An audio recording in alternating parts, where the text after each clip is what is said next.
नमस्कार, आप देख रहे हैं आज तक। आपके साथ मैं हूं सईद अंसारी। स्वागत है आपका दस्तक में।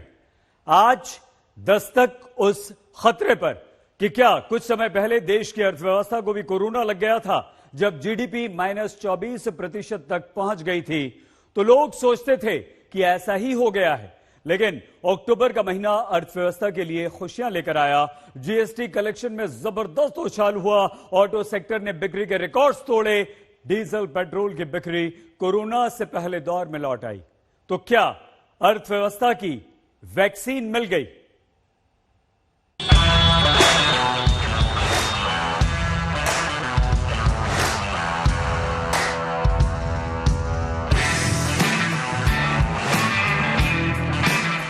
कोरोना के वायरस को एक किनारे खिसकाकर हिंदुस्तान का बाजार जगमगाने लगा है। कहां तो जीडीपी के डूबने से बाजार में हाहाकार की बात हो रही थी और कहां अर्थव्यवस्था अचानक बाजार की चकाचौंध पर इतराने लगी। कोरोना ने समूची दुनिया की अर्थव्यवस्था को तहस नहस कर दिया। उसकी मार हिंदुस्तान पर भी पड़ी, लेकिन हिंदुस्तान इससे बाहर निकल आया है। With the unlock 5 and 6 in process, the green shoots of recovery are visible. Some indicators: 1, the PMI numbers are highest ever. 2, GST collections have crossed the 1 lakh crore mark. Sectors like automotive, both passenger cars, two-wheelers, tractors are showing significant growth. In fact, tractor sales growth is the highest ever. अब आप विस्तार से समझिए कि कैसे हिंदुस्तान की अर्थव्यवस्था इस तीज त्योहार के मौसम में चमक रही है। मैन्युफैक्चरिंग के परचेजिंग मैनेजर्स इंडेक्स यानी पीएमआई के मुताबिक तो मैन्युफैक्चरिंग सेक्टर अक्टूबर में 13 साल में सबसे तेज रफ्तार से बढ़ा है। 8 महीने बाद जीएसटी का कलेक्शन 1 लाख करोड़ के पार पहुंच गया है। कोरोना से पहले वाली स्थिति में डीजल और पेट्रोल की बिक्री पहुंच गई है। ऑटो सेक्टर की कमाई में इस अक्टूबर में जबरदस्त उछाल आया है। 2 महीने पहले ही ये खबर आई थी कि देश की जीडीपी इस साल की पहली तिमाही में -23.9% तक गिर गई है। तब से देश की अर्थव्यवस्था अच्छे दिनों के इंतजार में थी। आज इकोनॉमी ने खुशियों की बरसात कर दी है। भारतीय अर्थव्यवस्था फिर से पटरी पर न सिर्फ लौट रही है बल्कि दौड़ लगाने की तैयारी में दिख रही है। हम लोग एक प्री कोविड लेवल पे पहुंच गए हैं और कुछ चीज़ों में हम उससे और ज़्यादा भी ऊपर चले गए हैं। एक उदाहरण मैं देना चाहूँगा कि ई वे बिल एक तरह से एक हमारे देश की इकोनॉमिक एक्टिविटी का एक मानक है। ये उसको दिखाता है। अगर आप देखें तो इकोनॉमिक एक्टिविटी का ई वे बिल में हम ये देख रहे हैं कि अगर पिछले इस साल के सितंबर का अगर फिगर देखें और उसको पिछले साल के सितंबर से अगर तुलना करें तो करीब करीब 10% का ग्रोथ था। और अगर अक्टूबर महीने का देखें अगर तो इसका ग्रोथ करीब करीब 16 से 17% का ग्रोथ हमें दिख रहा है। जिस अर्थव्यवस्था के बारे में बड़े बड़े अर्थशास्त्री शर्तिया ऐलान कर रहे थे कि बहुत दिनों तक ये घुटनों तक नहीं चल पाएगी, वही अर्थव्यवस्था बीते 13 साल में सबसे तेज रफ्तार से दौड़ पड़ी है। इसी अक्टूबर महीने में हम मैन्युफैक्चरिंग के जिस परचेजिंग मैनेजर्स इंडेक्स यानी पीएमआई की बात कर रहे हैं, उसका मतलब होता है कि मैन्युफैक्चरिंग और सर्विस सेक्टर का रुझान किस दिशा में है। परचेजिंग मैनेजर्स इंडेक्स यानी पीएमआई अक्टूबर में 58.9 पर पहुंच गया, जो 2007 के बाद का सबसे उच्चतम स्तर है। सितंबर में ये 56.8 के साथ 8 साल के उच्चतम स्तर पर था। पूरी दुनिया पर जिस तरह से कोरोना का साया है, उसकी मार हर अर्थव्यवस्था पर पड़ रही है। ऐसे में भारतीय अर्थव्यवस्था का कोरोना के काले साए से उबरना बहुत बड़ी राहत की बात है। ये बड़े महत्वपूर्ण और प्रभावशाली संकेत है, क्योंकि एक तरफ कोरोना का ग्राफ गिरता चला जा रहा है। वो तो हम लोग रोज के जो पॉजिटिव केसेस हैं उनको तो हम देख रहे हैं। तो कोरोना का ग्राफ गिरता चला जा रहा है और अर्थव्यवस्था का ग्राफ बढ़ता चला जा रहा है। और सरकार की मेहनत जो है वो रंग लाई है। अर्थव्यवस्था अब अच्छे दिन के पटरी पे आ गई है। अर्थव्यवस्था के सुधरने की पहली शर्त होती है कि सरकार का राजस्व कितना बढ़ा है और उसमें लगातार इजाफा हो रहा है या नहीं। टैक्स कलेक्शन के मामले में अक्टूबर का महीना गुड न्यूज लेकर आया है। जीएसटी कलेक्शन में लगातार दूसरे महीने बढ़ोतरी दर्ज की गई है। सितंबर में जीएसटी कलेक्शन 4% बढ़ा तो अक्टूबर में 10% तक बढ़ गया। अक्टूबर महीने में कुल 1,05,000 करोड़ रुपए टैक्स कलेक्शन हुए।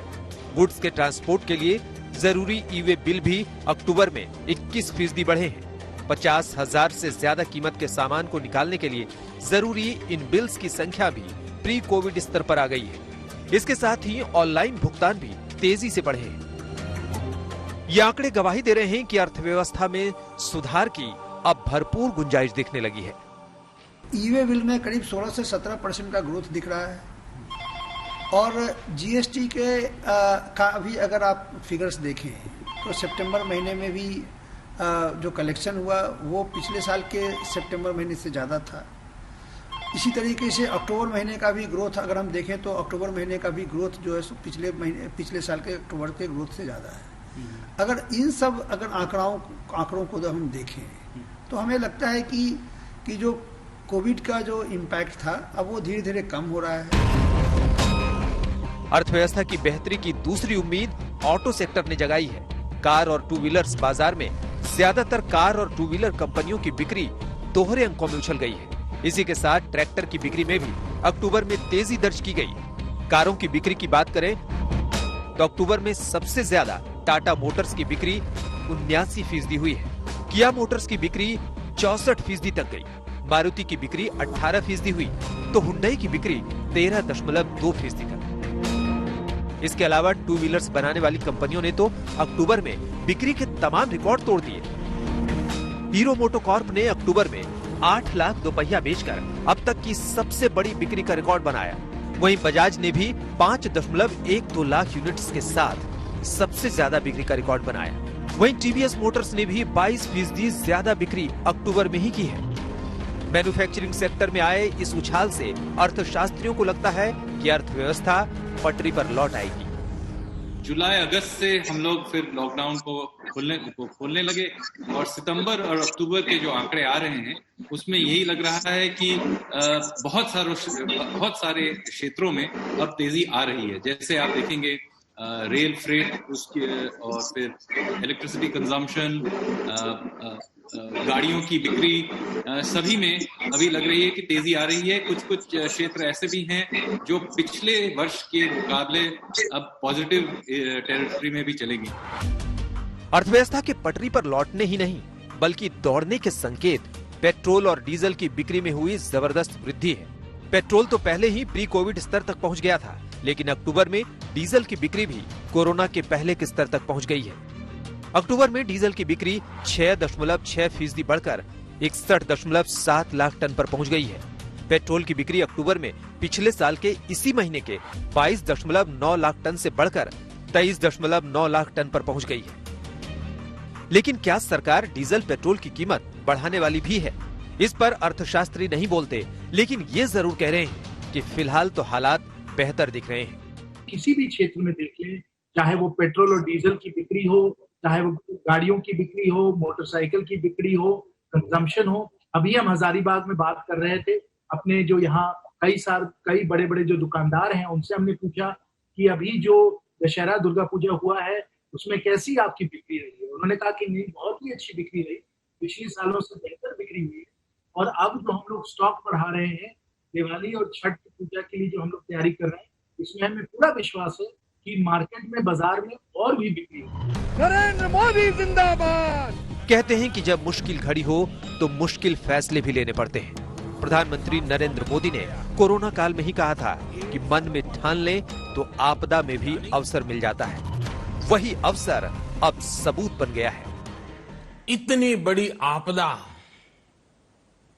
भारत के लिए एक संकेत लेकर आई है, एक संदेश लेकर आई है, एक अवसर लेकर आई है। आज तक ब्यूरो। इस कोरोना काल में पहला चुनाव बिहार में हो रहा है, जहां नौकरी का सवाल सबसे अहम मुद्दा बन गया है। दरअसल कोरोना काल की सबसे बड़ी बात लोगों की रोजी रोटी पर पड़ी, लेकिन इस साल की मासिक बेरोजगारी दर को देखें तो सबसे सुधरी हुई स्थिति अक्टूबर महीने की है और इसीलिए उम्मीद है कि आने वाले दिन रोजगार के लिए अच्छे होंगे।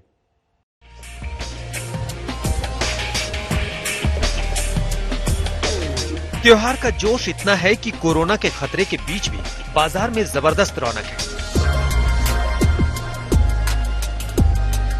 दिल्ली के इस चांदनी चौक बाजार को देखिए, यहाँ 2 गज की दूरी गायब हो चुकी है क्योंकि त्योहार के मौसम में हर कोई बाजार में खड़ा है। 2 गज की दूरी आपको कोरोना से बचा सकती है, लेकिन शायद दिल्ली के अंदर लोग 2 गज की दूरी का पालन करना भूल गए हैं।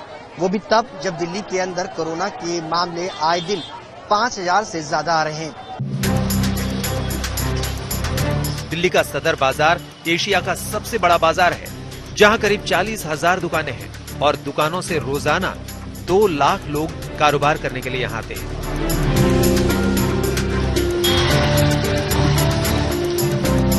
अगर कोरोना काल के बीच भी बाजार खोलना पड़ा तो इसलिए जान के साथ जहान बचाने की चुनौती थी। वैसे तो पूरी दुनिया खराब अर्थव्यवस्था से त्रस्त है, लेकिन भारत के लिए कोरोना की महामारी अर्थव्यवस्था पर बड़ी चोट दे गई। अप्रैल से जून के बीच पहली तिमाही में भारत की जीडीपी में 23.9% की ऐतिहासिक गिरावट आई। अर्थशास्त्रियों का मानना है कि देशव्यापी लॉकडाउन का जीडीपी पर काफी बुरा असर पड़ा। लॉकडाउन की वजह से डिमांड में कमी आई और निवेश में भारी कमी भी आई। मैन्युफैक्चरिंग, निर्माण, होटल, ट्रांसपोर्ट और संचार सेक्टर पर काफी बुरा असर पड़ा। मैन्युफैक्चरिंग से लेकर व्यापार और ट्रांसपोर्ट का देश की जीडीपी में 45% योगदान है। भारत में 1996 से तिमाही जीडीपी का डेटा आना शुरू हुआ। तब से 2020 में अप्रैल जून के बीच तिमाही में अब तक की सबसे बुरी जीडीपी आई। जानकारों को लगता है कि -24 से 0 तक आने में ही देश को काफी समय लग सकता है, लेकिन 2 महीने के भीतर ही भारत की अर्थव्यवस्था सुधरती दिख रही है। जो अभी हालात नजर आ रहे हैं, जो और जितनी इकोनॉमिक आर्थिक गति तेज हुई है सितंबर और अक्टूबर के महीने में, उससे जाहिर है कि हमारी जो आर्थिक व्यवस्था है वो जल्दी से पटरी पर लौट रही है। इसका जो सबसे बड़ा उदाहरण है वो है कि जीएसटी के कलेक्शन अक्टूबर में 1,08,000 हुए, जो कि पिछले सितंबर से 11% ज्यादा हैं और प्री कोविड के सिचुएशन से भी ज्यादा हैं। भारत ने कोरोना वायरस महामारी की शुरुआत में सख्त लॉकडाउन लगाया। हालांकि जब प्रतिदिन 70,000 से ऊपर केस आने लगे तो लॉकडाउन लगभग हटा दिया गया, क्योंकि रोजी रोटी का भी सवाल था। अब जान से जहान बचाने की तैयारी चल निकली तो अर्थव्यवस्था सुधरने लगी, जबकि कोरोना से पहले ही जीडीपी बिगड़ने लगी थी। 2019-20 में पहली तिमाही में जीडीपी 5.6%, दूसरी तिमाही में 5.1%, तीसरी तिमाही में 4.7% और चौथी तिमाही में 3.1% तक आ गई। और कोरोना काल में ये जीडीपी पहली तिमाही में -24 तक आ गई। ऐसे में अर्थव्यवस्था को पटरी पर लाना आसान नहीं था। अर्थव्यवस्था डामाडोल हुई, पूरे विश्व में हुई, हमारे देश में भी हुई, लेकिन जो नीतियां जो हैं और जिस प्रकार से हम लोगों ने लोगों को राहत भी पहुंचाया और अर्थव्यवस्था में हम लोगों ने सुधार भी लाया, इन नीतियों के कारण, सरकार के ठोस कदम के कारण आज आपके सामने ये सब आंकड़े हैं। अब अक्टूबर के महीने में अचानक कारोबार में इजाफा दिख रहा है, तो सवाल है कि अगले साल देश की जीडीपी कहां तक पहुंचेगी। इंटरनेशनल मॉनेटरी फंड यानी IMF के मुताबिक 2020 की जीडीपी 10.3% हो सकती है। रिजर्व बैंक के मुताबिक ये 9.5% तक जा सकती है, जबकि वर्ल्ड बैंक के मुताबिक 9.6% तक। अक्टूबर महीने में बाजार का बदला मूड बता रहा है कि जीडीपी का लक्ष्य दूर नहीं है, लेकिन इस तिजारत पर भी सियासत चालू है। बहुत ही इलॉजिकल और सेलेक्टिव डेटा देकर ये बताने का प्रयास किया कि हमारे देश की इकोनॉमिक रिकवरी हो चुकी है। और उन्होंने डाटा क्या दिया? उन्होंने कुछ चुनिंदा सेक्टर्स का कंपैरिजन किया सितंबर 2020 का सितंबर 2019 से। मैं पूछना चाहता हूं कि 2019-20 वही वर्ष है जब हमारे देश की जीडीपी ग्रोथ रेट प्लस 4.3% थी। बाजार के गुलजार होने से अर्थव्यवस्था के सुधरने की उम्मीद जगी है, लेकिन कोरोना काल में नौकरियों के जाने से ये सवाल भी बना हुआ है कि लोगों की खरीदारी करने की क्षमता नहीं रहेगी तो बाजार में कितने दिन तक रौनक रहेगा। दिल्ली में ऐश्वर्या पालीवाल के साथ आज तक ब्यूरो। इस कोरोना काल में पहला चुनाव बिहार में हो रहा है, जहां नौकरी का सवाल सबसे अहम मुद्दा बन गया है। दरअसल कोरोना काल की सबसे बड़ी मार लोगों की रोजी रोटी पर पड़ी, लेकिन इस साल की मासिक बेरोजगारी दर को हम देखें तो सबसे सुधरी हुई स्थिति अक्टूबर महीने की है और इसीलिए उम्मीद है कि आने वाले दिन रोजगार के लिए अच्छे होंगे। कोरोना काल में हिंदुस्तान में जितने लोगों को कोरोना हुआ उससे दोगुने से ज्यादा तो नौकरियों को कोरोना हो गया। रोजी रोटी का सवाल इतना बड़ा है कि बिहार में नौकरियां ही चुनाव का सबसे बड़ा विमर्श तय कर रही हैं। नौजवानों सुनो, पहला कैबिनेट मीटिंग में, पहला मंत्रिमंडल की बैठक में मेरा पहला कलम चलेगा तो एक साथ देश के इतिहास में पहली बार 10 लाख नौजवानों को सरकारी नौकरी। कोई पूछने वाला नहीं रहेगा, सब का सब बर्बाद हो जाएगा। कोरोना का इन्फेक्शन सबसे ज्यादा नौकरियों पर पड़ा। कोरोना काल में करीब 1,90,00,000 लोग बेरोजगार हो गए। जनवरी में जहां बेरोजगारी दर 7.22% थी, लेकिन अप्रैल में लॉकडाउन के बीच ये सबसे ज्यादा 23.52% तक पहुंच गई। मई में बेरोजगारी दर 21.73% रही, लेकिन अक्टूबर में घटकर 6.98% है। बेरोजगारी दर घटने से बाजार में पैसे का प्रवाह बढ़ सकता है, जिससे अर्थव्यवस्था को रफ्तार मिल सकती है। जो जीएसटी कलेक्शन है यह 1 लाख करोड़ से भी ऊपर होके 1,05,000 करोड़ का जो कलेक्शन है वह बहुत ही उत्साहवर्धक है और यह अच्छा बात है कि ये इंडिकेटर्स है जो अर्थव्यवस्था तेज गति से सही दिशा में बढ़ रही है और इससे स्टेट्स के पास भी रिसोर्सेज जनरेट होंगे। जिस दौरान देश की अर्थव्यवस्था सुधर रही है, उसी दौरान बिहार में विधानसभा के चुनाव हो रहे हैं। वहाँ चुनाव के नतीजे तय कर सकते हैं कि देश में आज बेहतर अर्थव्यवस्था के लिए रोजगार कितना अहम कारक हो सकता है। आज तक ब्यूरो। जब कोरोना काल में लॉकडाउन लगा तो उसने देश की अर्थव्यवस्था पर भी ताला लगा दिया था और इसीलिए कोरोना से बचाव के साथ साथ बाजार भी धीरे धीरे खोले गए। तब प्रधानमंत्री नरेंद्र मोदी ने आत्मनिर्भर भारत का नारा दिया था। वो नारा अर्थव्यवस्था सुधारने का भी मूल मंत्र बन गया। अगर 5 साल में 70 साल में जो हुआ उसमें इतना बड़ा जंप लगाया तो आने वाले 5 साल में हम $5 ट्रिलियन इकोनॉमी बन सकते हैं। ये एक इतना बड़ा सपना था जिसे देखने के लिए सिर्फ खुली आंखों की ही नहीं बल्कि मजबूत इरादे की भी जरूरत पड़ती। दोबारा ताजपोशी के बाद प्रधानमंत्री नरेंद्र मोदी ने तय कर लिया था कि चुनौती बड़ी है, लेकिन सरकार अपने इरादे पर अड़ी और खड़ी है। यहाँ तक कि कोरोना काल में प्रधानमंत्री नरेंद्र मोदी ने आत्मनिर्भर भारत की बात करके अर्थव्यवस्था को अपने पैरों पर खड़ा करने की कोशिश की। विश्व के सामने भारत का मूलभूत चिंतन